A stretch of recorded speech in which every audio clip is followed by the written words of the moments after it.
Jeffrey Epstein का नाम आते ही दो चीजें तुरंत याद आती हैं। यौन तस्करी के गंभीर आरोप और उसका निजी जेट, जिसे मीडिया और एक्टिविस्टों ने लोलिता एक्सप्रेस कहना शुरू कर दिया। हाल ही में अमेरिकी जस्टिस डिपार्टमेंट और हाउस ओवरसाइट कमेटी द्वारा जारी एप्स्टीन फाइल्स की नई किश्तों में जो तस्वीरें और दस्तावेज सामने आए, उन्होंने इस नाम और उसके प्रतीकात्मक मायने को फिर से बहस के केंद्र में ला दिया। नई फाइलों और तस्वीरों ने जिस वजह से सबसे ज्यादा राजनीतिक हलचल मचाई, वो था हाई प्रोफाइल चेहरों का इसमें दिखना। अलग अलग बैच में जारी सामग्री में एप्स्टीन के साथ बिल गेट्स की तस्वीरें सामने आई। एक फोटो में वो एक महिला के साथ भी दिखे। इन फाइल्स में Bill Gates, Donald Trump, bill Clinton जैसे दिग्गजों की तस्वीर शामिल है, लेकिन बिना किसी सीधी आपराधिक निष्कर्ष के। आइए जानते हैं एप्स्टीन के विमान को लोलिता एक्सप्रेस क्यों कहा गया। इस नाम का व्लादिमीर नाबोकोव के प्रसिद्ध उपन्यास से क्या संबंध है?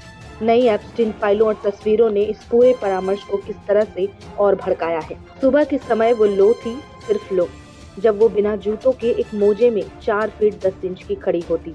स्लैक्स पहने हुए वो लोला थी। स्कूल में वो डॉली थी। सरकारी कागजों पर वो डोलोरेस थी, लेकिन मेरी बाहों में वो हमेशा लोलिता थी। ये लाइनें उस विवादित नोवेल लोलिता की हैं, जिसने दुनिया भर में भूचाल ला दिया। 1955 में व्लादिमीर नाबोकोव को ये नोवेल एक अधेड़ उम्र के पुरुष और नाबालिग लड़की के बीच उपजे संबंध पर आधारित लिखा था। इस नोवेल को कई जगह बैन किया गया, फिर बाद में फिल्में तक बनी। नाबालिग लड़कियों का सेक्स रैकेट चलाने वाले जेफरी एप्स्टीन की फाइलें और तस्वीरें पब्लिक कर दी गई। तस्वीरों में कई दिग्गज हस्तियां इस इंसान के साथ दिखी।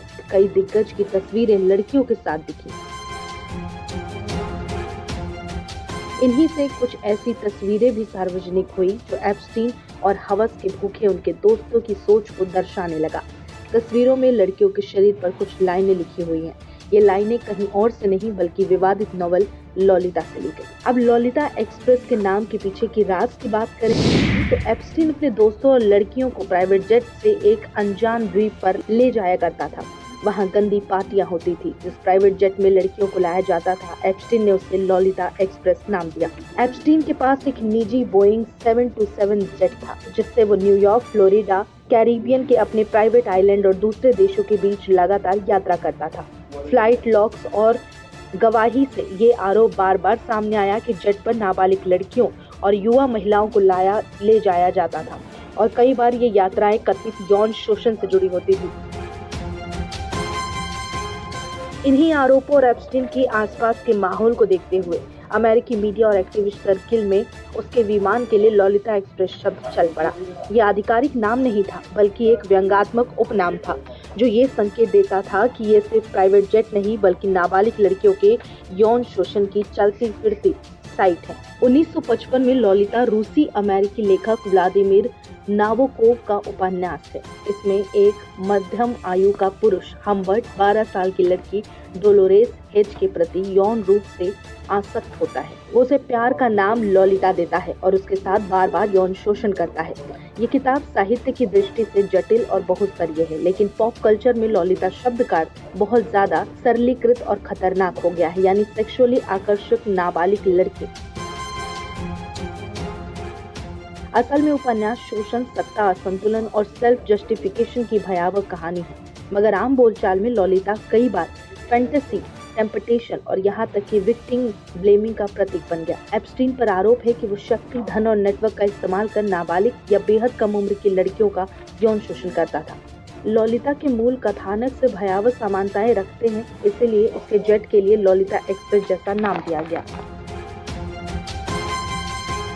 साल 2025 में अमेरिकी एप्स्टीन फाइल्स ट्रांसपेरेंसी एक्ट के तहत जस्टिस डिपार्टमेंट को एप्स्टीन से जुड़ी फाइलें सार्वजनिक करने का कानूनी दबाव बढ़ा। इसी माहौल में हाउस ओवरसाइट कमेटी के डेमोक्रेट्स ने एप्स्टीन की एस्टेट से निकली नई तस्वीरें जारी की। इन तस्वीरों में बहुत कुछ चौंकाने वाले विजुअल्स हैं। व्लादिमीर नाबोकोव की लोलिता से लिए गए वाक्य अलग अलग अंगों पर एक महिला के शरीर पर लिखे हुए दिखाई देते हैं, जैसे Lolita, the tip of the tongue taking a trip of 3 steps down the palate.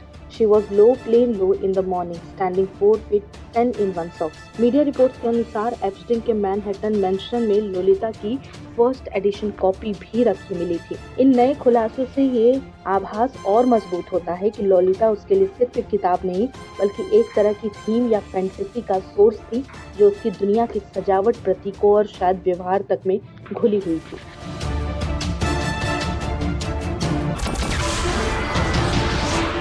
नमस्कार, मैं हूं मानक गुप्ता।